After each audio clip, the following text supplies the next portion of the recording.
السلام عليكم ومرحبا بكم في مطبخ إسراء شاهين. حبيباتي ان شاء الله تكونوا كامل بخير، تكونوا بصحه جيده يا رب.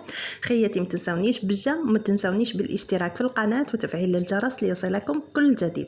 ونبداو لا فيديو تاعنا بسم الله وتوكلت عليك. يلا خياتي شوفوا واش عندي اليوم. راح ندير لكم وصفه جد بسيطه في وقفه توجديها، ديريها طيب وتروحي تريحي عند الكليماتيزور ولا عند الفونتيلاتور.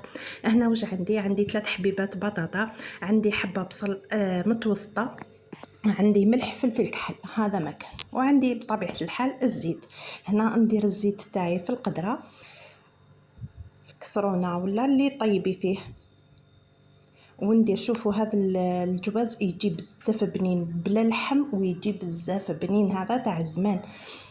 نديرو بلا طوماطيش. انا في السخانه نحب نيفيتي الطوماطيش، الماكله تاع الطوماطيش نحب نيفيتيها شويه هكذا تجي خفيفه وتجي بزاف بنينه. خواتاتي رحت قطعت هذه البطاطا هكذا بتيدي، سخنت الزيت، نشعل النار وندير البطاطا تاعي. الزيت راهي سخونه ومن بعد طفالي عليها غير شاهين.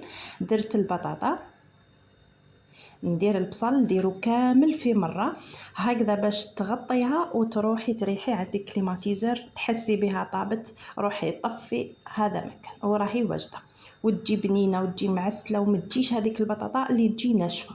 ندير الملح فلفل كحل، ندير نص مغرف ماشي معمره بزاف ملح.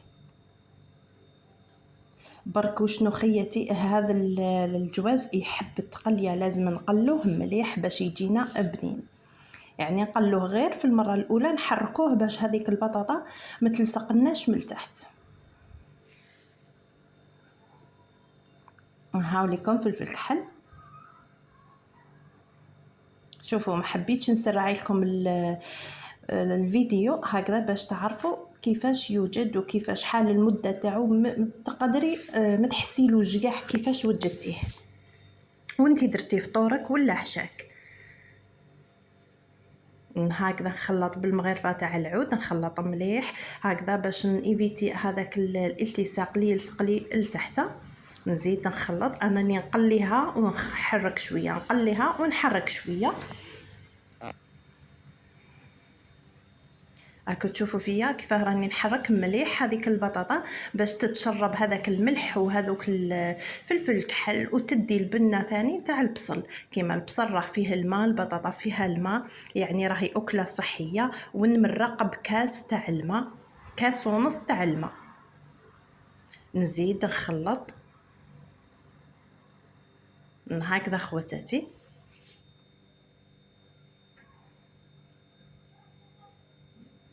في الصيف خواتاتي انا نحب هذا الاكلات الخفيفه باش نهرب غير من الكوزينه. وهاي لكم البطاطا تاعي بعد ما وجدت. هاي لكم شوفوا خواتاتي كيفاش جات معسله وجات بنينه، والله صدقوني جات بزاف بنينه. نتمنى انه هذا الفيديو يكون نال الاعجاب تاعكم حبيباتي، وان شاء الله نكون كنت خفيفه على قلوبكم حبيباتي. ما تنساونيش بالاشتراك في القناه وما تنساونيش بالجام وبالبارطاج بيان سور اللي حبت. شوفوا هذيك البطاطا كيفاش راهي طيبه، والى فيديو قادم ان شاء الله.